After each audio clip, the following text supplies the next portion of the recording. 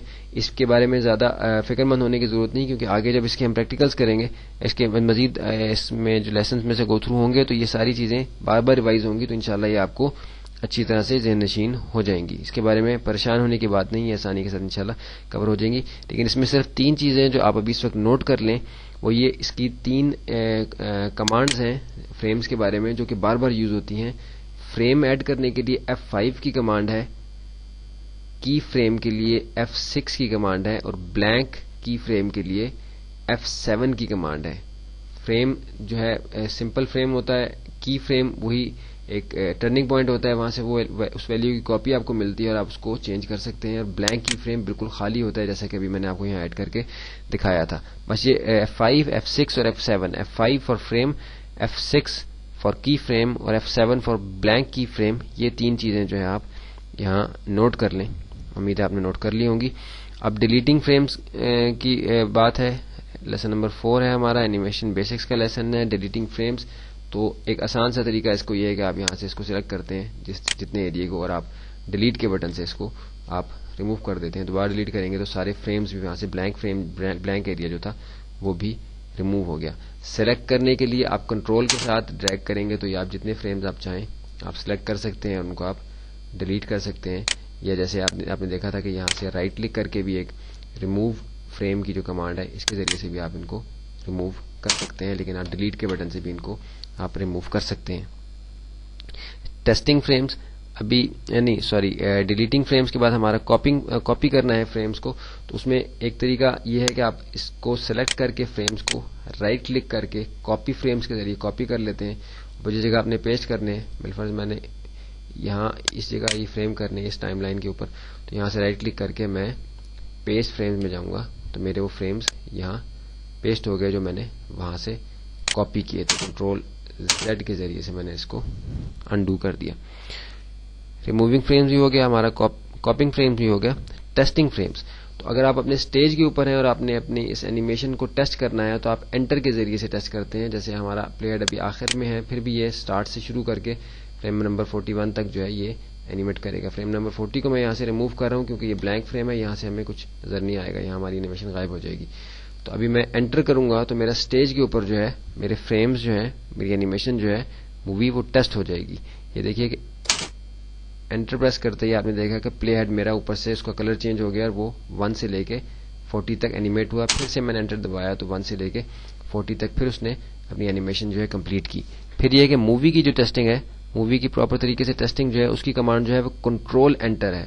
Control inter کی command آپ note کر لیں، یہ بار بار یوز ہوگی. انشاءاللہ میں کوشش کروں گا کہ میں بار بار بول بھی دوں تاکہ آپ اس کو اچھی طرح سے ذہن نشین کر سکیں. کنٹرول انٹر سے آپ نے دیکھا کہ ایکسپورٹنگ فلیش فائل جو ہے امپلیئر میں ایکسپورٹ ہوئی ہے اور یہ آپ کی اینیمیشن مستقل طور پہ آپ کو یہاں چلتی ہوئی نظر آ رہی ہے، جس کے ذریعے سے یہ آپ کی مووی جو ہے ٹیسٹ ہو جاتی ہے کہ آپ نے جو اینیمیشن بنائی ہے وہ کس طریقے سے اصل میں کام کرے گی. اس کو یہاں سے میں بند کر دیتا ہوں.